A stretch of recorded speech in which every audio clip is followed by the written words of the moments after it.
in the Christians, we have the same thing. I read Ecclesiastes 3. What does it say? Even during elections, there is a time to be great and a time for defeat. A time to be in disguise, emblazoned there, and a time to be known as somebody. A time to have money, a time to be hard up. A time to just walk so many kilometers to school, and a time for graduation and being a lawyer. A time to be, I don't know what I am now, but there's always a time.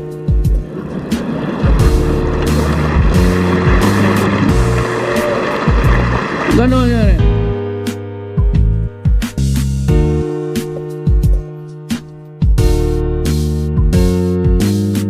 Everything there's season, and a time to every purpose, and then to heaven, everything there's season, and a time to every purpose, and then to heaven. A time to be born and a time to die, a time to plant and a time to pluck up that which is planted, a time to kill, a time to heal, a time to break down and a time to build up, a time to weep, a time to love, a time to mourn and a time to dance, a time to cast away stones, a time to gather stones together, a time to embrace and to refrain from embracing, a time to kill, a time to lose, a time to keep, and a time to cast away, a time to read, a time to soothe, a time to keep silence, a time to speak, a time to love, a time to hate, a time war, and a time of peace. Everything there's season, and a time to every purpose, and then to heaven, everything there's season, and a time to every purpose, and then to heaven.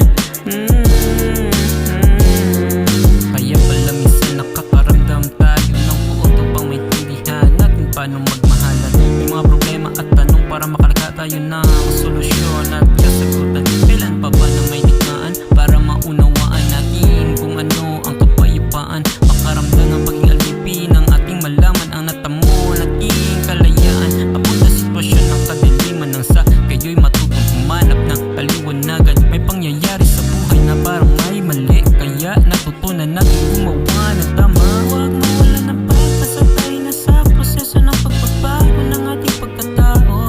Everyday happens for a reason, kaya sa ngayon hanapin natin kung ano ang rason na yun. Everything there's season, and a time to every purpose, and then to heaven, everything there's season, and a time to every purpose, and then to heaven.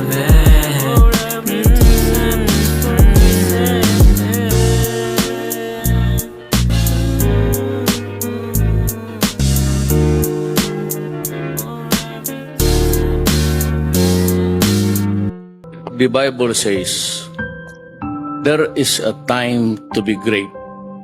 Kagaya ko. Presidente ako ngayon. I do not know why. But there will always be a time that I will be nobody. And that is sure to come. And maybe to die thereafter. There is always a time for plenty.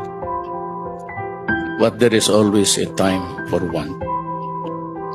There is always time to be merry, happy, and a time to be sad. A time to be healthy, strong, kung bata ka pa.